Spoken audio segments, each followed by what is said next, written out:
Dear students, last video lecture में हमने analysis of buck converter discuss किया था, यानी कि हमने steady state time domain analysis of buck converter को डिस्कस किया था।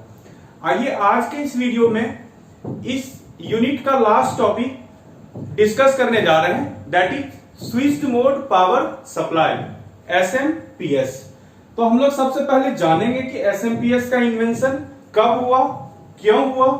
इसके बाद हम देखेंगे different types of switched mode power supply, यानी कि इसके जितने कॉन्फ़िगरेशंस अवेलेबल हैं उन सारे कॉन्फ़िगरेशंस के बारे में देखेंगे और उन सारे अलग अलग कॉन्फ़िगरेशंस का अलग अलग किस जगहों पर एप्लीकेशंस है उस चीज को हम लोग देखेंगे। और लास्ट में कुछ एडवांटेजेस देखेंगे और उसके साथ साथ एक दो डिसएडवांटेज भी है, हालांकि वो डिसएडवांटेज किसी काम का है नहीं खास, उसको हम लोग नेग्लेक्ट करके चलते हैं। इसका मेनली एडवांटेज ही है। हम लोग इन सभी चीजों को डिस्कस करेंगे। तो देखिए 1960 के दशक में नासा ने एक compact size power supply invention किया था। नासा के द्वारा एक इन्वेंशन इसलिए किया गया था क्योंकि जो स्पेस व्हीकल्स होते थे, स्पेस व्हीकल्स को जब पावर सप्लाई दे रहे हो तो स्पेस व्हीकल्स के लिए लो साइज की बैटरी का डिजाइन बहुत जरूरी था। तो लो एंड कॉम्पैक्ट साइज बैटरी का डिजाइन करने के लिए उसने एसएमपीएस बनाया, स्विच्ड मोड पावर सप्लाई। उसके बाद ये बहुत अधिक पॉपुलर हो गया और इसका प्रोडक्शन काफी बढ़ा और अभी के समय में स्विच्ड मोड पावर सप्लाई बहुत अधिक यूज किया जा रहा है और बहुत अधिक इसका मैन्युफैक्चरिंग किया जा रहा है। इसका एप्लीकेशंस हमारे पास जो इंटीग्रेटेड सर्किट्स हम डिफरेंट इलेक्ट्रॉनिक डिवाइसेस में यूज करते हैं, उस इंटीग्रेटेड सर्किट्स को पावर देने का है। दूसरा जो हमारे पास डिजिटल सर्किट्स हैं, डिजिटल सर्किट्स को भी पावर सप्लाई करने का है। तो इसलिए एसएमपीएस का एक बहुत ही huge applications, real life applications है। तो हम लोग यहां पर जानते हैं कि स्विच्ड मोड पावर सप्लाई कैसे बनाया जाता है। आप देखिए रेक्टिफायर के केस में क्या होता है, रेक्टिफायर भी हमें एसी टू डीसी कन्वर्ट करके दे रहा है, लेकिन रेक्टिफायर में समस्या कहां आती है कि रेक्टिफायर में आप देखते हैं कि वहां पर हमें क्या मिलता है, रिपल्स काफी अधिक मिलते हैं। और दूसरा उसके बाद रेक्टिफायर जो आप बनाते हैं तो वहां पर कहीं कहीं आपको जो जितने भी वेवफॉर्म्स आप देखें रेक्टिफायर्स का, आपको कुछ इस तरह का वेवफॉर्म्स मिल रहा था। फिर आप इसको बहुत ही लार्ज साइज फिल्टर्स लगा रहे थे, उस फिल्टर से इसको वेवफॉर्म्स के रिपल्स को कम किया जा रहा है। बहुत ही लार्ज साइज इंडक्टर्स लगाए जाते थे इसके रिपल्स को कम करने के लिए। तो इन्हीं सभी कारणों के वजह से switched mode power supply design किया गया। अब देखते हैं कि स्विच्ड मोड पावर सप्लाई क्या है और स्विच्ड मोड पावर सप्लाई के डिफरेंट टाइप्स को देखेंगे। हम लोग देखते हैं different configuration switched mode power supply के कॉन्फ़िगरेशंस ऑफ एसएमपीएस। तो देखिए इसमें कौन कौन से कॉन्फ़िगरेशंस हैं। पहला हमारा फ्लाईबैक कन्वर्टर, दूसरा हमारा पुश पुल कन्वर्टर, सेकेंड है हमारा पुश पुल कन्वर्टर, तीसरा हमारा हाफ ब्रिज कन्वर्टर और चौथा हमारा full bridge converter. Fourth one is full bridge converter. तो आइए हम लोग देखते हैं सबसे पहला फ्लाईबैक कन्वर्टर को। फ्लाईबैक कन्वर्टर का सर्किल कैसे डिजाइन किया जाता है। तो देखिए इसका सर्किट अगर हम देखें, हमारे पास एक अल्टरनेटिंग सप्लाई होगा and this alternating supply is connected to an uncontrolled rectifier. This is the uncontrolled rectifier.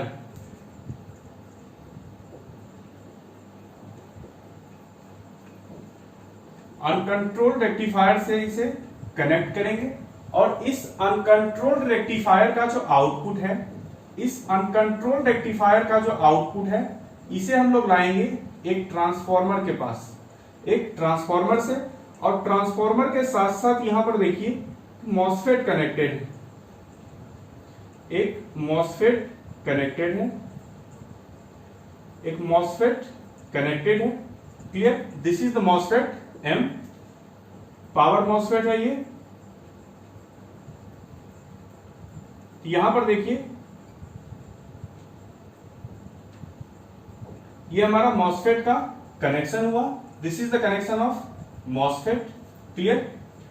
और आप यहां पर देखेंगे कि इस ट्रांसफॉर्मर की सेकेंडरी वाइंडिंग को देखिए, this is the secondary winding of transformer. It is connected to a load, this is connected to a load, ये एक लोड से कनेक्टेड है। और यहां पर एक कैपेसिटर लिया जाता है और ये कैपेसिटर का वैल्यू लार्ज रहता है ताकि ये constant, almost constant output voltage maintain करके रखे, ये almost constant output voltage maintain करके रखे। अब देखिए यहां पर ये हमारा प्लस माइनस V1 है और ये हमारा है, यहां पर डॉट है polarity minus plus V2, minus plus V2। ये रहा हमारा circuit, this is the circuit of, और ये इस करंट को कहते हैं IM, magnetising current in the primary side. इस करंट को कहा जाता है diode current ID, this current is called diode current ID, और ये यहां पर I नोट करंट फ्लो करेगा, क्लियर। ये रहा हमारा सर्किट फ्लाईबैक कन्वर्टर का, फ्लाईबैक कन्वर्टर। अब देखिए इसका ऑपरेशन कैसा है। अब आप यहां पर देख सकते हैं कि आपने जब AC को DC में कन्वर्ट कर दिया तो यहां पर इस DC को इस ट्रांसफॉर्मर के साथ कनेक्ट किया जा रहा है, this DC is being connected to the transformer. तो आपका पहला सवाल यही होगा कि ट्रांसफॉर्मर में कहा जाता है कि DC प्रोवाइड नहीं किया जाए, DC नहीं प्रोवाइड किया जाए, लेकिन यहां पर हम लोग DC प्रोवाइड कर रहे हैं। इसका कारण क्या है? देखिए यहां पर जो DC हम प्रोवाइड कर रहे हैं इसके साथ साथ हमने एक स्विच लगाया है, एक हमने स्विच लगाया है। ये स्विच और ये मॉसफेट है, इसकी स्विचिंग फ्रीक्वेंसी कितनी होती है? इसकी स्विचिंग फ्रीक्वेंसी ये भी नोट कर लीजिए, 200 kilo hertz is the switching frequency of MOSFET. It has very high switching frequency. तो जैसे ही यहां पर आपने DC दिया, यहां EMF इंड्यूस हुआ, सडनली आपने इसे ऑफ कर दिया, सडनली इसे आपने ऑफ कर दिया, फिर आपने इसे दोबारा ऑन किया, यानी बार बार यहां पर वोल्टेज चेंजेस मिलता रहेगा, बार बार यहां पर वोल्टेज चेंजेस मिलता रहेगा। इसलिए यहां पर आप ये ट्रांसफॉर्मर में इस तरह का DC दे सकते हैं अगर आपके पास मॉसफेट जैसा कोई डिवाइस लगा हो तो। अब देखते हैं कि फ्लाईबैक कन्वर्टर कैसे वर्क करता है। तो वर्किंग देखते हैं फ्लाईबैक कन्वर्टर के। पहला मोड कहा जा रहा है, पहला मोड कहा जा रहा है मोड 1, मोड 1 कहा जा रहा है कि मॉसफेट ऑन है, यानी 0 to T on, that means MOSFET is on. तो जब ये मॉसफेट ऑन होगा, जब ये मॉसफेट ऑन होगा तो सर्किट का कॉन्फ़िगरेशन कैसा होगा? देखिए मैं सिर्फ ट्रांसफॉर्मर की बात कर रहा हूं, ये रहा हमारा ट्रांसफॉर्मर, ये रहा इस तरह से, ये रहा हमारा डायोड, क्लियर। अब देखिए क्या होगा कि जैसे ही आपने इसे ऑन किया, यहां पर कौन सा वोल्टेज आएगा? ये मान लीजिए सप्लाई वोल्टेज आपका प्लस माइनस Vs, तो यहां पर क्या होगा? V1 है, you will get V1 equal to Vs, V1 equal to Vs। और देखिए V2 कहां पर डेवलप होगा? V2 यहां पर डेवलप होगा क्योंकि डॉट पोलैरिटी यहां पर दिया गया है, ये माइनस प्लस V2, तो V2 क्या होगा? अब देखिए इसका कुछ टर्न्स रेशियो भी होगा, N1:N2 is the turns ratio, ये हमारा N1:N2 टर्न्स रेशियो दिया गया है। तो हमारा V2 क्या होगा? V2 will be equal to N2/N1 into V1। इसको हम लोग ये भी लिख सकते हैं A into V1, A is transformation ratio और टर्न्स रेशियो। अब देखिए जब यहां पर माइनस प्लस इस तरह से सप्लाई मिल रहा है, हमें निगेटिव सप्लाई मिल रहा है, ये क्या करेगा? लोड से होकर या कैपेसिटर से होकर फ्लो करने की कोशिश करेगा। This diode will stop, this diode will stop this voltage, that means this voltage available here in negative direction, but this voltage cannot flow through this circuit because of this diode, the diode will be acting as open circuit। तो हमारा circuit configuration ही कुछ इस तरह से होगा, this will be the load। ये रहा circuit configuration first mode का, क्लियर। अब हम लोग सेकेंड मोड में देखते हैं। हम लोग सेकेंड मोड को देखते हैं, मोड 2। तो देखिए मोड 2 में क्या होगा। मोड 2 में हमने मॉसफेट को ऑफ कर रखा है, मॉसफेट को हमने ऑफ किया है, यानी कि हमारा T between T and greater than equal to T on, यानी कि टी ऑफ टाइम की बात की जा रही है, टी ऑफ टाइम की बात की जा रही है। अब क्या होगा, यहां पर आपने मॉसफेट को ऑफ कर दिया, मॉसफेट को ऑफ कर दिया यानी यहां पर सप्लाई नहीं रहा, इसके प्राइमरी में सप्लाई नहीं रहा। लेकिन आप देखेंगे कि यहां पर जो, यानी कि ये आपका ये सर्किट यहां पर सप्लाई तो यहां है, लेकिन आप क्या देख रहे हैं कि सर्किट हमारा ऑफ हो गया। जब ये सर्किट हमारा ऑफ हो जाएगा, इस कंडीशन में आप क्या देखेंगे, देखिए plus minus V1 plus minus V1, और ये हमारा ट्रांसफॉर्मर है। अब क्या होगा कि फर्स्ट कंडीशन में यहां पर क्या कर रहा था, जो ट्रांसफॉर्मर था, transformer is storing magnetic energy. ये ट्रांसफॉर्मर मैग्नेटिक एनर्जी को स्टोर कर रहा था, transformer is storing magnetic energy. और जब ये ट्रांसफॉर्मर यहां पर मैग्नेटिक एनर्जी को स्टोर किया फर्स्ट साइकिल में, अब क्या करेगा, ये ट्रांसफॉर्मर इस मैग्नेटिक एनर्जी को रिलीज करेगा, इस मैग्नेटिक एनर्जी को रिलीज करेगा। ये जब ट्रांसफॉर्मर मैग्नेटिक एनर्जी को रिलीज करेगा, तो रिलीज करने का मतलब क्या होगा, now this will release through this diode, यानी कि ऑटोमेटिकली इसका वोल्टेज रिवर्स हो जाएगा when it will start releasing. तो यहां पर क्या होगा, आप देखिए यहां पर एक लोड आएगा और ये कैपेसिटर तो रहेगा ही, diode will act as short circuit, this will be plus minus V naught, this will be plus minus V naught, this is diode current ID, this is diode current ID।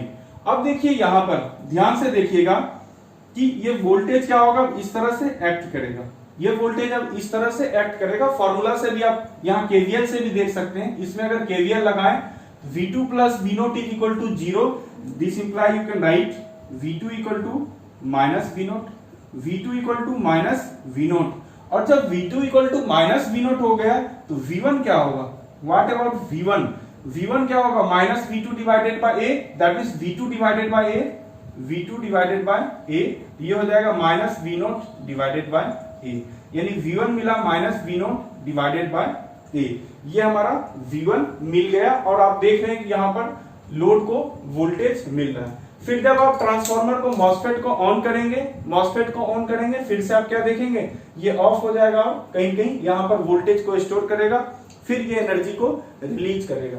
तो this is the working of flyback converter. अब हम लोग diagram को, अब हम लोग इसके voltage waveform को डिस्कस करते हैं। After discussing the voltage waveform will also right the expression for output voltage. तो आउटपुट वोल्टेज के एक्सप्रेशन को लिखेंगे। मुझे लगता है कि सर्किट आप लोग समझ चुके होंगे, बहुत ज्यादा डिफिकल्ट नहीं है। दूसरी बात, यहां जो ट्रांसफॉर्मर का यूज किया जा रहा है, आप देखिए स्विचिंग फ्रीक्वेंसी बहुत ज्यादा है, इस पार्ट को भी आप लोग नोट कीजिए। MOSFET is used, MOSFET का जब यूज किया गया है, इसकी स्विचिंग फ्रीक्वेंसी क्या है, switching frequency of MOSFET is 200 kilo hertz. जब 200 kilo hertz very high switching frequency है, इस केस में जो ट्रांसफॉर्मर यूज किया जाता है, उस ट्रांसफॉर्मर का साइज क्या होगा, ट्रांसफॉर्मर साइज बहुत ही कम होगा। ट्रांसफॉर्मर साइज कम होने का कारण क्या है, आप जानते हैं कि अगर फ्रीक्वेंसी बढ़ाएंगे automatically size of the transformer reduce हो जाता है। और यहां पर देखिए जो ट्रांसफॉर्मर यूज किया गया है, यहां पर मैं लिख रहा हूं ferrite core transformers are used, ferrite core transformers are used, transformers are used. अब आप लोग इसके बारे में शायद मुझे बतलाने की जरूरत नहीं, आप लोग इलेक्ट्रिकल मशीन के ऑलरेडी बहुत अच्छे स्टूडेंट हो, तो फेराइट कोर ट्रांसफॉर्मर के बारे में मुझे नहीं बतलाना चाहिए आप लोगों को। इसमें क्या होता है कि फ्रीक्वेंसी, जब हाई फ्रीक्वेंसी एप्लीकेशंस की बात करते हैं, तो वहां पर आयरन कोर ट्रांसफॉर्मर का यूज नहीं किया जाता है, एडी करंट वहां पर बहुत बढ़ जाएगा। इसके लिए फेराइट कोर ट्रांसफॉर्मर का यूज किया जाता है।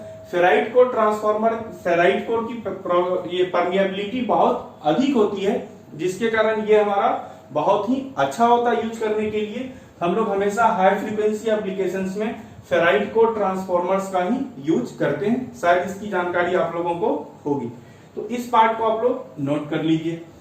अब देखिए हम लोग डिस्कस करते हैं इसके वेवफॉर्म्स को। तो वेवफॉर्म्स क्या क्या आएगा, देखिए एक प्राइमरी वोल्टेज V1 का वेवफॉर्म आएगा, एक प्राइमरी वोल्टेज V1 का वेवफॉर्म आएगा। तो V1 का वेवफॉर्म कैसा आएगा, आपने फर्स्ट हाफ में देखा था V1 is equal to VS, second half में V1 is equal to minus V0 by A, यानी कि जब ये मॉसफेट ऑन था ये V1 VS के बराबर था, सेकेंड स्टेप में minus V0 divided by A था, फिर VS फिर से minus V0 divided by A, इस तरह से this is VS, this is minus V0 divided by A। ये हमारा टी ऑन पीरियड है, ये हमारा टी ऑफ पीरियड है, this is T on, this is T of, T on. तो ये रहा हमारा V1 का डायग्राम। अब हम लोग V2 के बारे में देखते हैं। तो V2 के बारे में देखिए, यहां पर क्या है, V2 equal to A into V1, यानी कि A इंटू VS कर सकते हैं, A इंटू VS कर सकते हैं, because V1 is equal to VS। और दूसरा यहां पर देख रहे हैं V2 is equal to minus V0 है। तो हम लोग देखते हैं यहां पर, पहले इस डॉटेड लाइंस को ड्रॉ कर दीजिए, क्योंकि दो वेवफॉर्म्स आपको और ड्रॉ करने हैं। अब देखिए हम लोग यहां पर क्या लेंगे, V2 का वेवफॉर्म, V2, तो V2 is equal to A VS और दूसरा है V2 equal to minus V0।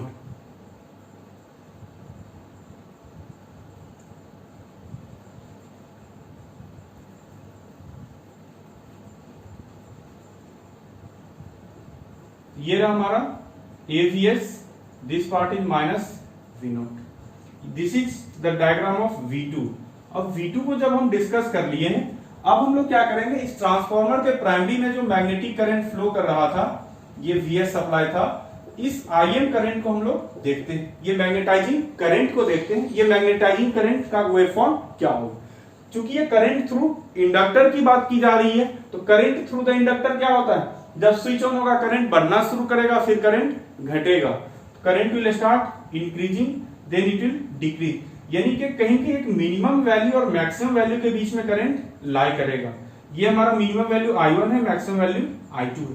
The current is lying between I1 and I2, the current is lying between I1 and I2।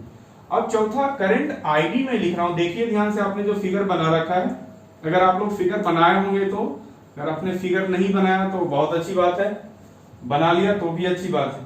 ID क्या है, diode current. तो diode current क्या होगा, जब जब चॉपर ऑफ था तब डायोड करंट हमारा फ्लो करेगा। ये रहा हमारा डायोड करंट का कर्व, डायोड करंट का कर्व, क्लियर।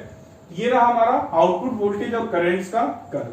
जब आउटपुट वोल्टेज और करंट्स का कर्व हमें मिल गया है, now we have to write the expression for output voltage.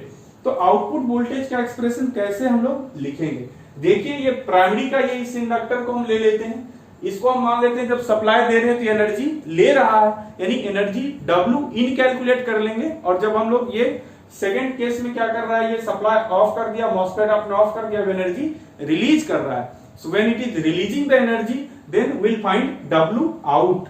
तो W इन और W आउट ये दोनों चीजों को फाइंड कर लेते हैं, और यहां से हम लोग आउटपुट वोल्टेज के इक्वेशन को कैलकुलेट कर लेंगे, क्लियर। तो W इन अगर हम लोग लिखें, W इन ये क्या होगा, वोल्टेज क्या है इंडक्टर के क्रॉस, वोल्टेज VS है, इंटू करंट क्या है I1 plus I2 average current divided by 2 into T on, clear. दूसरा W आउट अगर लिखें तो W आउट क्या लिखोगे, W आउट देखो, W आउट अगर हम लोग लिखें यहां पर, तो W आउट क्या है, ये देखिए V0 क्या है, V0 divided by A, V1 is equal to V0 divided by A mod 2 में। माइनस साइन में लिख नहीं रहा हूं क्योंकि आपको पता है ये एनर्जी रिलीज करेगा, इसलिए माइनस यहां पर आ रहा है I2 divided by 2 into T of. अब मान लेते हैं ये क्या है, लॉसलेस सिस्टम है, इक्वेशन 1 एंड 2 से चलते हैं। Let's start from equation 1 and 2।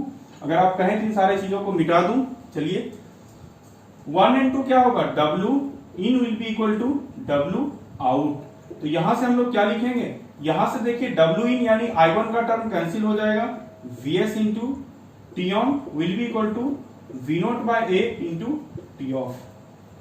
यहां से देखिए क्या हो रहा है कि A into Vs will equal to V naught into T off divided by T on.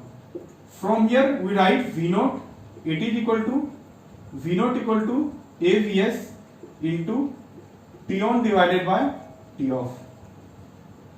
यहां से देखिए AVs into T on ऊपर रहने देते हैं और T off को लिखते हैं T माइनस T on। अब दोनों तरफ T से डिवाइड कर दीजिए, दोनों तरफ आपने T से अगर डिवाइड कर दिया, यहां से आपको एक्सप्रेशन क्या मिला, AVs into T on by T क्या होता है, alpha, that is duty cycle divided by 1 minus alpha. So this is the expression for output voltage, average output voltage V note of flyback converter. Clear, ये average output voltage का expression मिल गया। अब average output voltage का expression मिला, और क्या चाहिए, और आपको कुछ भी नहीं चाहिए, इसके बारे में आपने देख लिया यहां पर। अब इसका एप्लीकेशंस देखते हैं। एप्लीकेशंस, तो एक लाइन लिख लीजिए कि flyback converters are used for low power supply, यानी अप टू 500 वाट तक के पावर्स के लिए इसका यूज किया जाता है, इसका यूज किया जाता है। फ्लाईबैक कन्वर्टर्स का एप्लीकेशन है, these are limited to up to 500 watt only. Clear, जब फ्लाईबैक कन्वर्टर हो गया, दूसरा हमारा पार्ट क्या है, second part is push pull converter. तो दूसरा देखते हैं, पुश पुल कन्वर्टर का कॉन्फ़िगरेशन ये सब मैं डिस्कस नहीं करूंगा। आपको परीक्षा में SMPS के बारे में अगर पूछा जाएगा सेमेस्टर में, आप पहला ही आप लिख दोगे, काफी है फ्लाईबैक कन्वर्टर के बारे में। तो पुश पुल कन्वर्टर का मैं सिर्फ एप्लीकेशन लिख रहा हूं। पहला था हमारा लो पावर, दूसरा हमारा low voltage, this is preferred for low voltage applications. तीसरा है हमारा हाफ ब्रिज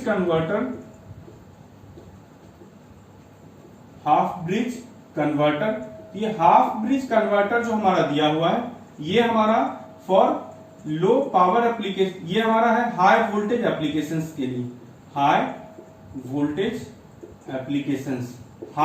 एप्लीकेशंस। और चौथा है हमारे पास full bridge converter.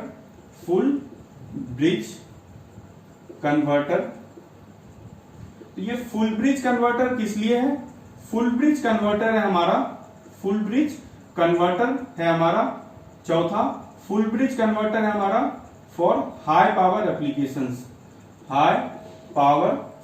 Applications.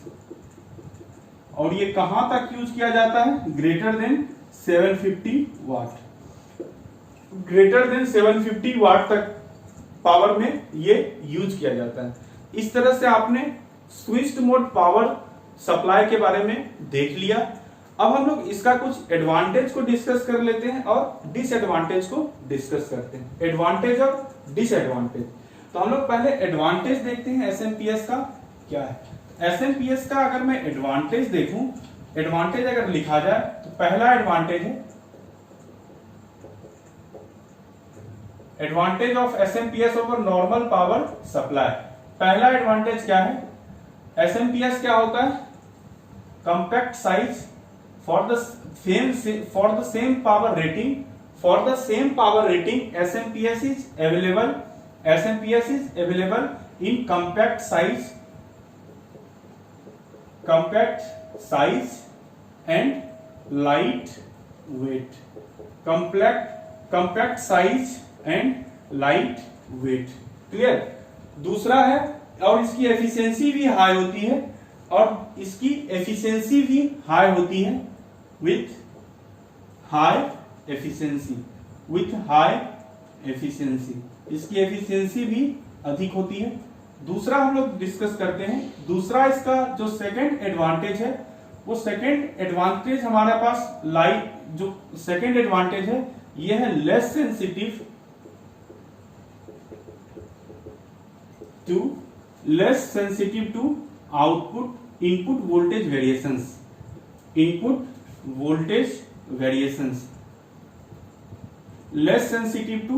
Voltage variations. और जब इसका डिसएडवांटेज को देखें, हालांकि डिसएडवांटेज इसका बहुत ही नेग्लिजिबल होता है एडवांटेज के सामने, लेकिन डिसएडवांटेज को भी जान लीजिए। पहला डिसएडवांटेज क्या है? High, it has high output ripples, it has high output ripples ज्यादा होता है। दूसरा क्या है?